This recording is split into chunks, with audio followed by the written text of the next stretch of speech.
Hi friends, lipstick কিচেনে digital পর্দায় আপনাদেরকে স্বাগত।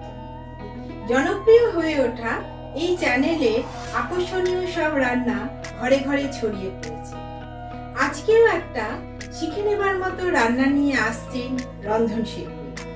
ফ্রেন্ডস, রান্না দেখে শিখতে নজর রাখুন আর সাবস্ক্রাইবার হয়ে যান। নমস্কার, আমি রাজারহাট থেকে চন্দ্রিমা দাসগুপ্তা বলছি। আজ আমি লিপস্টিক কিচেনে উত্তরপ্রদেশে একটি মিষ্টি বানিয়ে দেখাবো। এই দোল পূর্ণিমায় ঘরে ঘরে এই মিষ্টিটি তৈরি হয়। এর নাম হচ্ছে গুজিয়া। এটার জন্য যা যা উপকরণ লাগবে সেগুলো আমি বলে দিচ্ছি। নারকেল কোড়া, ময়দা, তারপরে কাজু, কিশমিশ, ছোটো এলাচ ছাড়িয়ে রেখেছি আমি, আর ময়দা একটু তেল দিয়ে মেখে রেখেছি, রিফাইন তেল, ঘি দিয়েও ভাজতে পারে।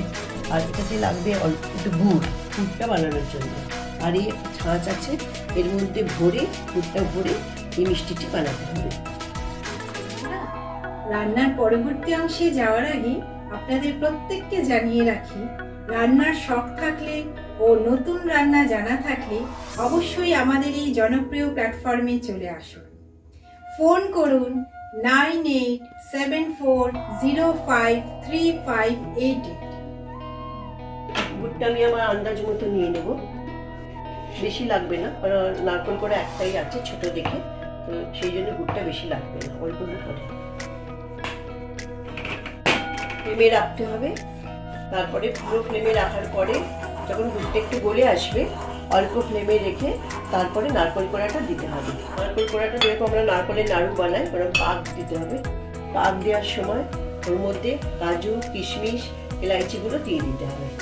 খুব বেশি মিষ্টিটা হয় না, অল্পই মিষ্টি হয় এটা।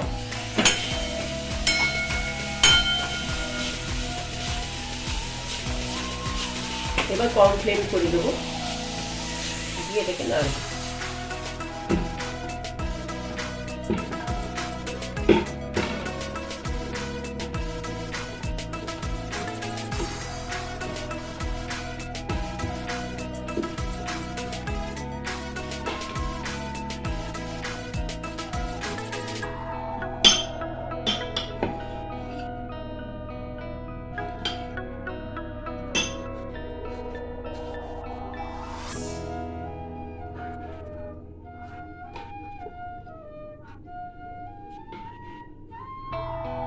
কড়াতে তেল দেবো, তেলটা দিয়ে তেলটাকে একটু কম আঁচে রাখবো, যাতে আমার তেলটা গরম হতে হতে এইগুলো বেলা হয়ে যায় আর তৈরি হয়ে যায়।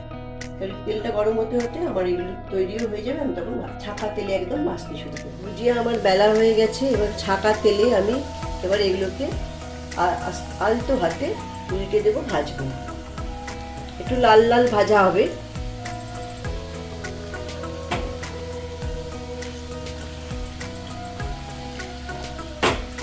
কম আঁচে ভাজলে তেলও ভেতরে পুরের ভেতরে ঢুকবে, ভাজাটাও বেশ মচমচে হবে।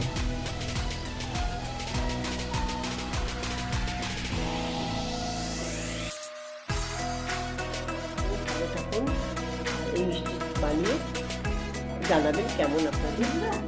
বিশ্বের বিভিন্ন প্রান্তে নতুন নতুন রেসিপি আমরা আমাদের চ্যানেলে তুলে ধরছি।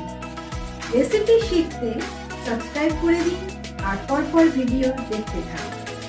লাইক, শেয়ার ও কমেন্টস করতেও ভুলবেন না। See you in next video. Thank you.